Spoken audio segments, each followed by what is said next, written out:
If you follow us over on Instagram, you might have seen over the summer that I've been reading a lot of books. In doing that, I was engrossed in so many worlds. Something fun I discovered while reading all of these books was the surprising number of them that provided maps. If you've been around for a while, you probably know that I love maps, so let's make one. Specifically, let's make one from the most recent ACOTAR book, A Court of Silver Flames. Now, the original book did provide this map, but in the most recent book, we got this map, and it went kinda nuts, so I want to try to remake it.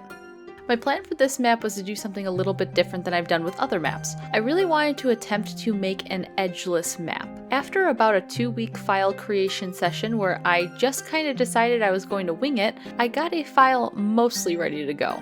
If you follow us over on TikTok, you will know that we started this entire process with just a paper template of the entire map printed out, just so we can get a sense of scale of the entire map with all of our laser cut pieces. This paper template really came in handy a lot since this map had no real alignment points. With the paper jig made and the pieces cut out, I went through the same process that I do with every map. First, I paint a layer of polyacrylic over all of the engraves with the tape still on to make it so that the paint does not seep into the wood grain. Next, after the poly has had that time to dry, I paint in all the engraves with black Vallejo primer. I use this paint because it has great flow while still being incredibly pigmented. After this paint has had some time to dry, I start to remove the masking tape. With the masking tape removed, I seal the wood with 2 more layers of polyacrylic, making sure to sand in between these layers and blow out any of the painted engraves to remove all the dust from sanding. Now that all the painting prep is complete, it's time to actually paint this map. There are 3 different land masses that need to get painted, all with different coloring based on the story. The main continent is separated into 7 different courts: spring, summer, autumn, winter, dawn, day, and night. I wanted all of them to have their own color palette, so I taped off each of them individually to keep the different colors from bleeding together. The smaller island, as well as the larger landmass, have standard foliage based on the story so far, so I'm going to honor that by keeping it very standard with some greens, browns, and grays. After the base layers were down, it was time to paint in all of those details. This includes the mountains, the castles, the towns, and all of those trees. As always, this takes a while because there's trees everywhere on my map, but I have finally come up with a tree design that takes way less time to paint. At this point in my map making career, the mountains are harder to paint than the trees. They are painted using 3 different shades of speckled coloring: dark gray for the base, light gray for the other side of the mountain, and a white or green top depending on those climate areas. With the main land masses done, the only other thing to laser engrave were the acrylic panels as well as the veneer details. This map consists of 4 different acrylic panels that are going to be sandwiched together and secured into the resin using screws and pre-cut holes. The veneers are going to be strategically placed around the map to hide those screw points while adding all of the detail for this map. I used maple pre-finished adhesive-backed veneer for the border pieces that were going to hide all those screws, and unfinished Purple Heart veneer for all of those map locations. The Purple Heart veneer needed masking tape as well as adhesive added before being thrown in the laser though. Using 3M adhesive sheets makes attaching veneers to the map so much easier than glue. With all the pieces cut out and ready to go, it's time to start building the frame and pouring some resin. We reused the frame from the Hex wall art project. Turi reattached the sides, and off camera I fixed the tape and applied some silicone to the joints. The frame was leveled to ensure that we didn't make a lopsided pour. With everything level, it was finally time to start mixing up the resin. As per usual, we're using our Alumilite 1:1 ratio clear cast resin for this project.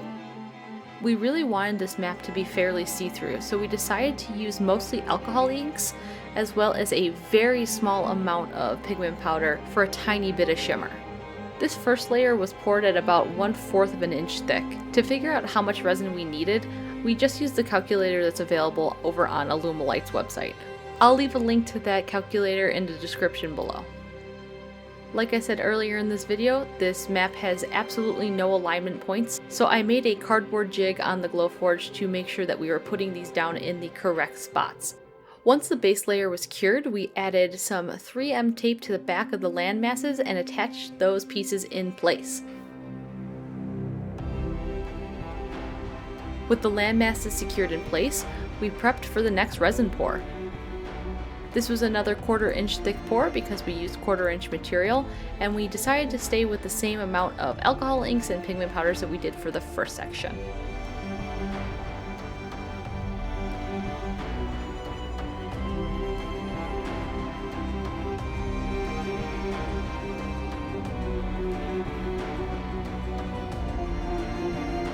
The only difference with this layer is that we added a few of our signature swirls to the top. With all of the resin cured, the next step was to attach some of those veneer pieces that were going to be underneath the acrylic panel. These are things like the map banners as well as the compass rose. These are incredibly hard to place accurately without the acrylic panels as a template though, so what I did was remove most of the tape from the acrylic panels to use them as an alignment jig. One panel at a time, I reverse taped the veneer decals to the back of the acrylic, removed the 3M tape backs from all of the veneer pieces, and lowered the panels in place, ensuring that the alignment of the words was exactly where I wanted the map markers to be. It was incredibly finicky to do it this way, but I could not think of a single better way to do it. When all of the purple heart map markers were placed, I was able to remove all the masking tape and oil the pieces to really bring out their color. They looked so good with oil. The last thing we needed to do before being able to remove the map from the mold was pre-drill in all the screw holes for the acrylic panels. We needed to know exactly where the corners would be before we brought it down to the CNC machine, so we wanted to make sure that these locations were secure after determining where all those veneer pieces went. Do I recommend building a map this way? Definitely not. This was way more complicated than it needed to be, but the results at the end are gonna look really good, so they are technically worth it. So let's secure all the acrylic panels in place. With all that done, we're finally able to remove the map from the mold. So we removed the sidewalls and then used some popsicle sticks and a bit of effort to pop the resin map free from the mold. It's like a little circle now.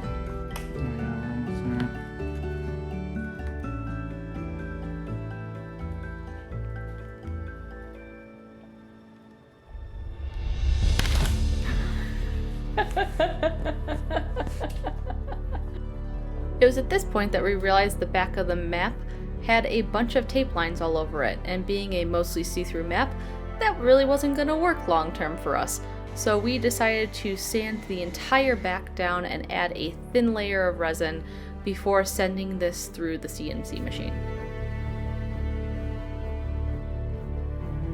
Now down at the Shapeoko, we have a couple of failed attempts at aligning, giving up and switching over to hand sawing, and then giving up again to go back to aligning it on the machine, just to figure out that we could very easily cut it out perfectly on the CNC machine. When you're newer to a tool, it's hard to have faith in your abilities to do what you need to do accurately, but this was the perfect machine to do exactly what we needed to do and cut out a perfect shape for this map.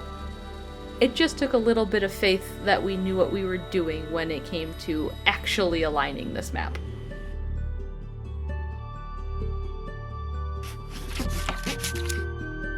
Now with the map cut out, let's bring it back upstairs to button everything up. Back up in the craft room, we can clean off all of the acrylic panels, get them all screwed in place, and do the final maple veneer attachments. Before putting the maple veneer pieces down, I did need to add a bunch of paint to them. All of the border pieces got painted with some roses as well as the vines, and then there are all of the court markers. Those all got very specific paint jobs to match the coloring like we did with land masses. With the pieces all painted, it was time to remove the paper from the backs of the veneers and align them to the map, covering up all those screw holes. The main border went on first, followed by the court details. With all of those in place, it's time to mount this map on the wall and take a look at the final shots. Thank you guys all so much for watching. Like always, I want to give a huge shout out to all of our Patreon members. It's because of you guys that I can take a book series that I love and make it into a piece of art for my home. The files for this map will be available over on Patreon, and the link will be in the description below.